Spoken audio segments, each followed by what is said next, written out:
So today we are looking in this assembly at The Tale of Peter Rabbit, which is our Year 2 Star Reader winner.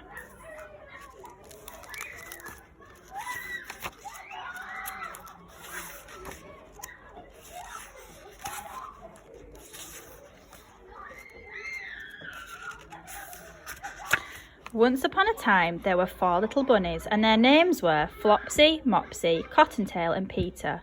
They lived with their mother in a sandbank underneath the root of a very big fir tree.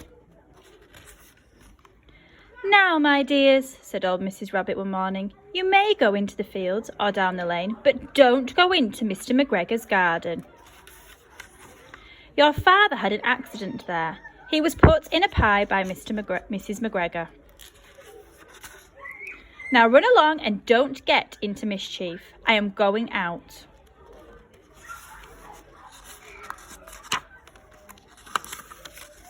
Then old Mrs. Rabbit took a basket and her umbrella and went through the wood to the baker's.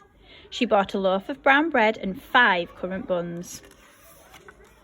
Flopsy, Mopsy and Cottontail, who were good little bunnies, went down the lane to gather blackberries.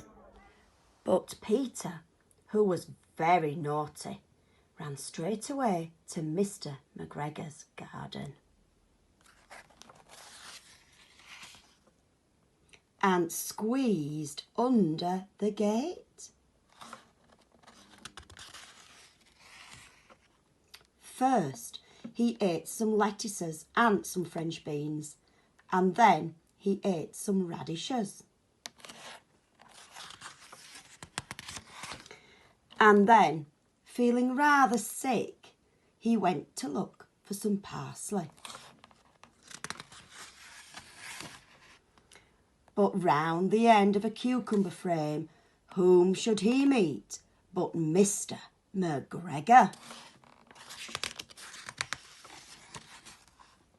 Mr. McGregor was on his hands and knees planting out young cabbages, but he jumped up and ran after Peter, waving a rake and calling out, "Stop, thief!"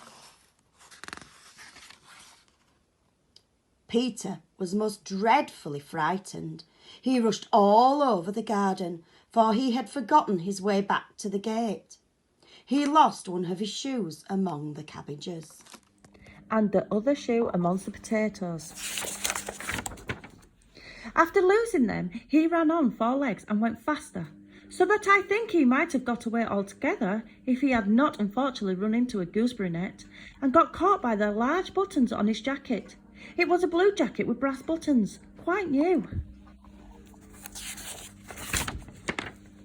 Peter gave himself up for lost and shed big tears, but his sobs were overheard by some friendly sparrows, who flew to him in great excitement and implored him to exert himself. Mr. McGregor came up with a sieve, which he intended to pop upon the top of Peter, but Peter wriggled out just in time, leaving his jacket behind him, and rushed into the tool shed and jumped into a can. It would have been a beautiful thing to hide in if it had not had so much water in it. Mr. McGregor was quite sure that Peter was somewhere in the tool shed, perhaps hidden underneath a flower pot. He began to turn them over carefully, looking under each. Presently, Peter sneezed. "Ka-choo!" Mr. McGregor was after him in no time, and tried to put his foot upon Peter, who jumped out of the window, upsetting 3 plants. The window was too small for Mr. McGregor, and he was tired of running after Peter. He went back to work. Peter sat down to rest. He was out of breath and trembling with fright, and he had not the least idea which way to go. Also, he was very damp with sitting in that can. After a time, he began to wander about, going lippity-lippity, not very fast, and looking all around. He found a door in a wall, but it was locked, and there was no room for a fat little rabbit to squeeze underneath. An old mouse was running in and out over the stone doorstep, carrying peas and beans to her family in the wood.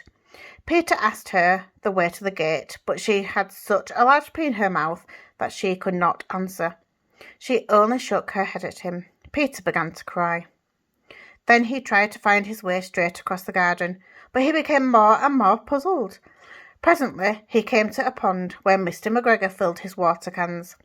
A white cat was staring at some goldfish. She sat very, very still, but now and then the tip of her tail twitched as if it were alive. Peter thought it best to go away without speaking to her. He had heard about cats from his cousin little Benjamin Bunny. He went back towards the tool shed, but suddenly quite close to him he heard the noise of a hoe.